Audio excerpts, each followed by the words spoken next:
ये है pie chart. हमको पाई चार्ट बनाना है। पाई चार्ट जब भी बनाते हैं हम इस वृत्त के अंदर बनाते हैं, और वृत्त में जो चक्री चतुर्भुज होता है, चक्री चतुर्भुज के चारों कोणों का योग कितना होता है?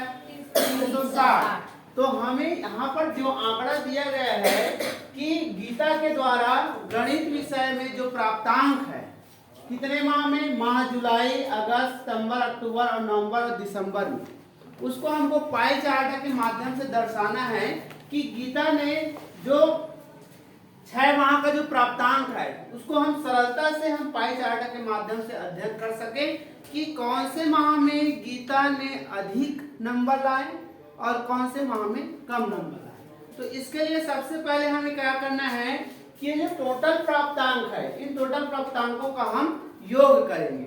तो योग कितना आता है? 300। योग कितना आता है? 300।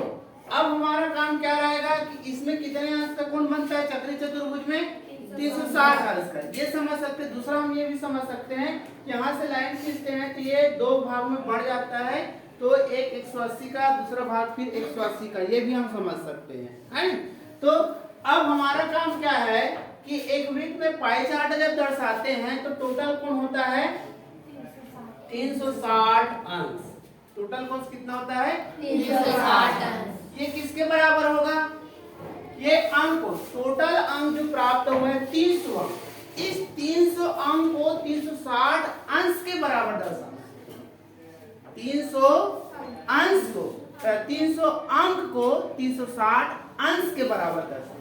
तो हम इसको बराबर लिखेंगे 300 अंक बराबर 360 अंश। ये क्लियर है? इसके बाद क्या करेंगे? हम सबसे पहले एक का ज्ञात कर लेंगे। तो एक अंक एक अंक बराबर कितना हो जाएगा? 360 अंश का बटा 300 अंश। मतलब गीता जब एक अंक प्राप्त करेगा तो उसका जो कोण का मान होगा वो 360 का बटा 30, या फिर हम इसको सरल रूप में और करेंगे तो ये कट जाएगा, 5 से ये कट जाएगा, 5 6 का 30, 6 पंचे 30 और 6 6 का 36। तो 6 का बटा 5 एक सरल रूप हो जाएगा। अब प्रत्येक विषय के लिए, जैसे जुलाई माह में कितना है? 40 अंक। तो 40 अंक बराबर क्या हो जाएगा? 6 का बटा 5 गुणी 40। तो 5 एक कम 5 अट्ठे 40, तो 6 अट्ठे 48 अंश। ये आ जाएगा जुलाई माह का। ठीक उसी प्रकार से अगस्त माह का कितना आएगा? अगस्त माह में कितना है? 45 अंक। 45 अंक बराबर कितना अंश, ये ज्ञात करना है। 45 अंश बराबर कितना अंक आएगा, ये ज्ञात करने के लिए पुनः हम क्या कर देंगे? 6 का बटा 5 गुना 45। तो 5 एकम 5, 5 निया 45, तो कितना आ जाएगा? 54 अंश।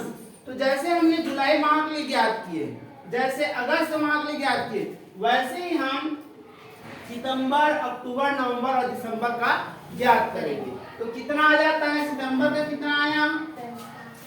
सितंबर का कितना आया? बोलो, सितंबर का कितना आया है? हमने कितना आया सितंबर का? 78 अंश। अक्टूबर का कितना आ जाएगा? 42 अंश। अक्टूबर के बाद है अपना नवंबर का कितना आया है? नवंबर 55 अंश। 55 अंक बराबर कितना कोण? 66 अंश।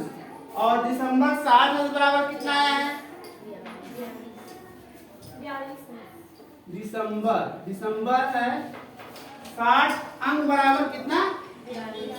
42 अंश।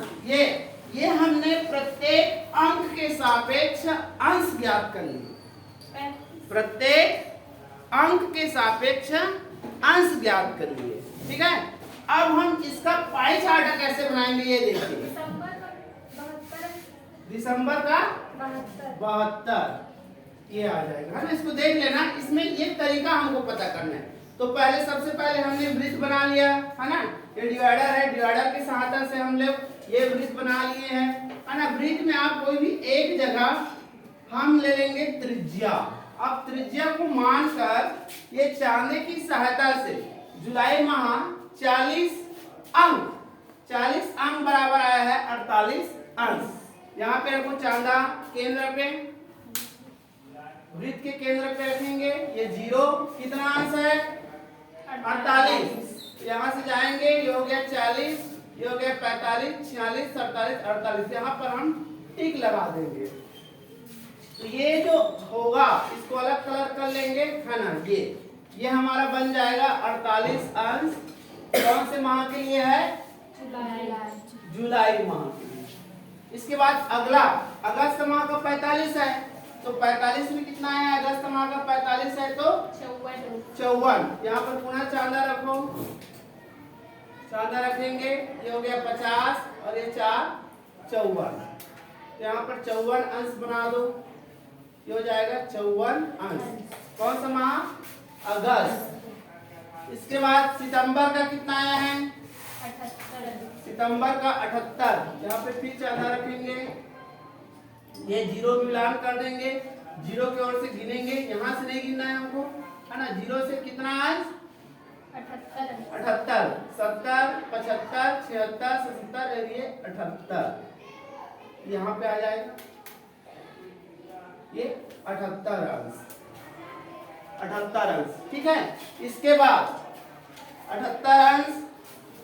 अब अक्टूबर का कितना है 42।